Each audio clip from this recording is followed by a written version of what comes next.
when people say, "Oh, it's tough to be a Leaf fan," tonight was a perfect example of how it's tough to be a Leaf fan. We've seen this story before. Leafs up a lot of goals, they lose it. They were up 4-0 today in the second period. They lose 5-4 in overtime. Patrick Laine scores a hat trick. Oh, the Austin Matthews Patrick Laine. It's already starting to get me angry. But we love Austin. So let's break it down. Freddie Anderson had a good night. I can't fault him. Hutchison played okay.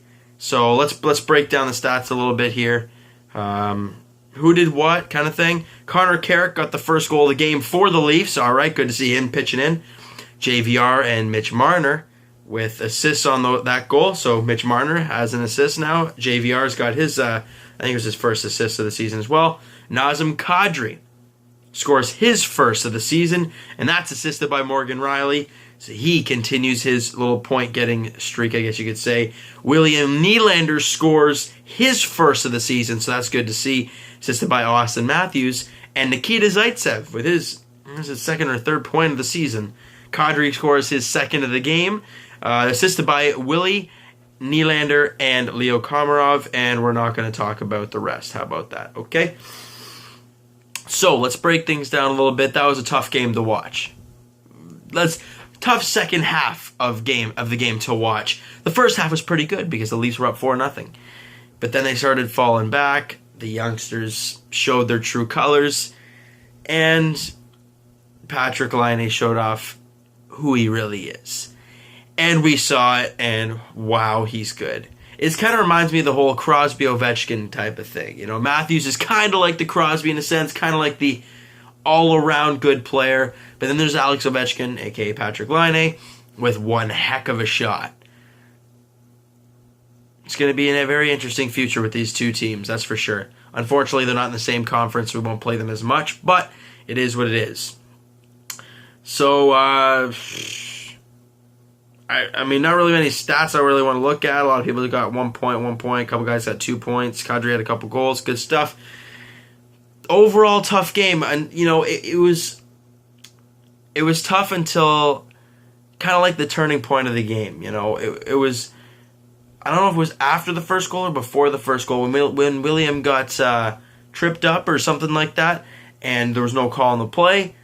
The referees have been a little this game anyways, but they didn't make that call. They end up scoring a couple more, 4-3 now with a couple minutes to go. They call Morgan Rielly on a penalty with 59 seconds to go, and that shocks the heck out of me for a few reasons. One, they put the whistle away for pretty much half a game. There were calls. Like I said, the William Nylander one. Peter Holland tripped up a Winnipeg guy. No calls on the play. They were clear penalties, but no calls on the play. And Mark Scheifele decides to run into Morgan Rielly and drop. And Rielly gets a penalty with 59 seconds to go in a 4-3 game.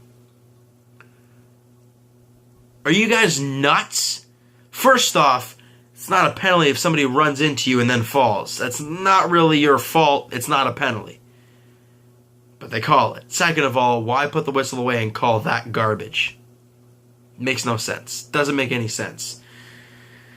Nonetheless, Laine gets the tying goal? Honestly, I think he did actually get the tying goal as well. He does. He gets the tying goal with 55 seconds left.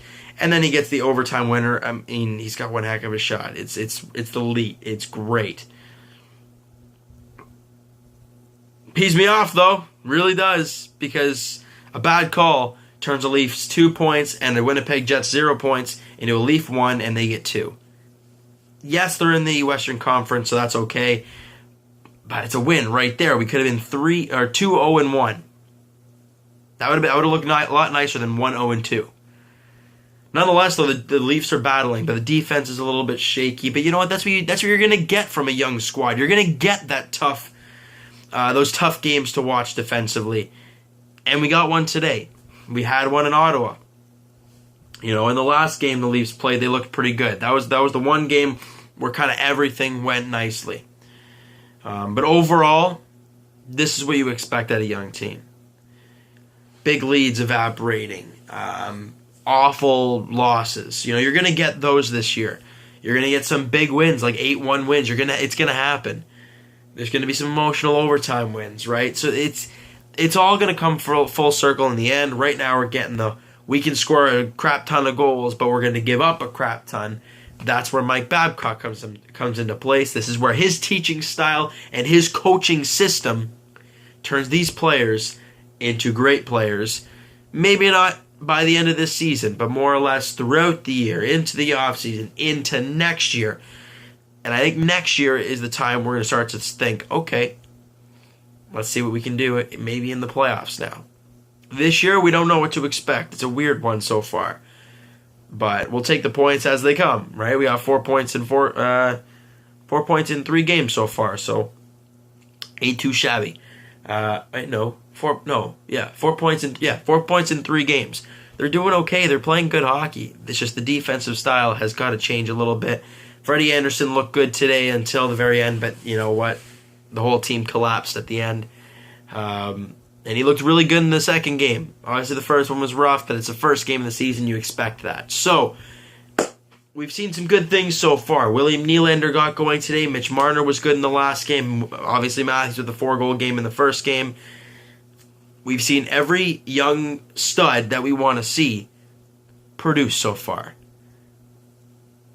Let's see what's going on. Let's see who's next, right? Can Marner have another elite game? Can Matthews have another huge game? Can Willie Nee?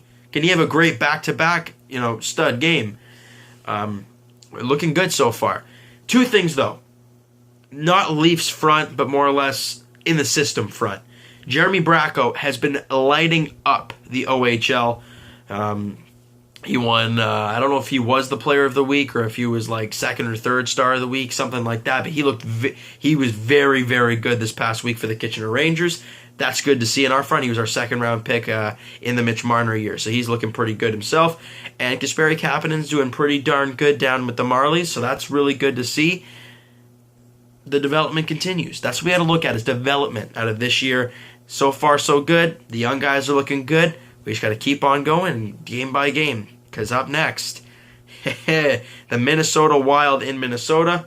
It's probably going to be Jonas Enroth because the amount of shots and the amount of work Freddie Anderson had to do today. Plus, it's a back-to-back. You'll probably see Enroth tomorrow in Minnesota. And then Saturday, we go to Chicago. It looks like it's going to be Freddie Anderson in goal then. So those two are going to be really test games. The Minnesota Wild are a good team, and the Chicago Blackhawks, obviously, the Chicago Blackhawks. So that's going to do it for this video, guys. If you enjoyed the video and you enjoyed the offensive Leaf performance and the first half of the game, hit that like button. I really appreciate it. Also, hit that subscribe button if you guys are excited for more Leaf content. And the Raptors getting very close to the season opener. I'm so excited for that to get going. And comment down below what you guys thought of the game overall. Who looked good to you? Who didn't look good at all? Let me know what you guys think. And we'll talk to you guys tomorrow night post-game. Minnesota Wild, Toronto Maple Leafs. We'll see you then.